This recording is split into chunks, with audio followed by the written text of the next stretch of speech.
రాష్ట్ర ఉప ముఖ్యమంత్రులు అయినటువంటి పవన్ కళ్యాణ్ గారి యొక్క పిలుపు మేరకు నిన్న జమ్మూ కాశ్మీర్లో అనంతనాగ్ జిల్లాలో పెహల్గాంలో జరిగినటువంటి ఉగ్రదాడిని ఖండిస్తూ 3 రోజులు సంతాప దినాలుగా జనసేన పార్టీ ప్రకటించడం జరిగింది.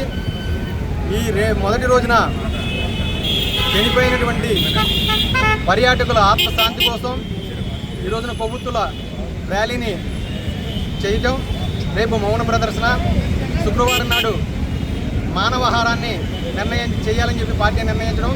ఆ కార్యక్రమంలో భాగంగా ఈ రోజున ఇక్కడ స్థానిక నందంగడ్డ జంక్షన్ నుంచి కంబల్ చెరువు వరకు కూడా జనసేన పార్టీ నాయకులు, కార్యకర్తలు, వీర మహిళలు అందరూ కూడా పాల్గొనడం జరుగుతూ ఉంది.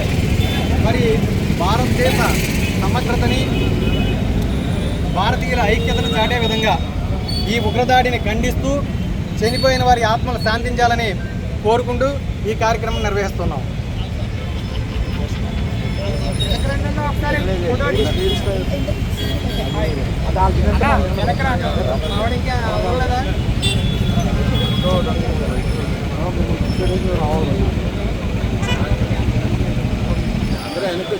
అందరికీ నమస్కారం అండి. జనసేన పార్టీ తరఫున నిన్న జరిగినటువంటి ఉగ్రవాద దాడిలో మన భారతీయులు 20 మంది దాకా దగ్గర చనిపోయారు, 30 మందికి గాయాలు జరిగాయి. జనసేన పార్టీ అధినేత రాష్ట్ర ముఖ్యమంత్రి వర్యులు నిన్నటి నుంచి ఆయన జరిగిన ఘటన మీద ఎంతో తీవ్రంగా ఆలోచించి జనసేన పార్టీకి వార్నింగ్ మా అందరికీ కూడా పిలుపునిచ్చారు. 3 రోజులు మన ఏదైతే జరిగిందో వాళ్ళందరికీ కానీ ఈరోజు ఈ కార్యక్రమానికి మా పార్టీ తరఫున వై శ్రీను గారు కానివ్వండి, అనుష్ లక్ష్మణ్ కానివ్వండి, జనసేన కార్యకర్తలు, నాయకులు అందరూ కూడా ఈ కార్యక్రమంలో విజయవంతంగా పాల్గొని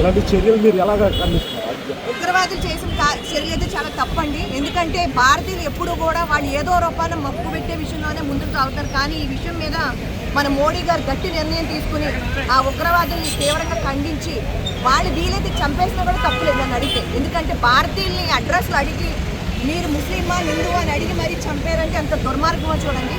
ఈరోజు మా పార్టీ తరఫున తీవ్రంగా ఖండిస్తూ మేము నిరసన తెలుపుతాను. జై జనసేన, జై హింద్.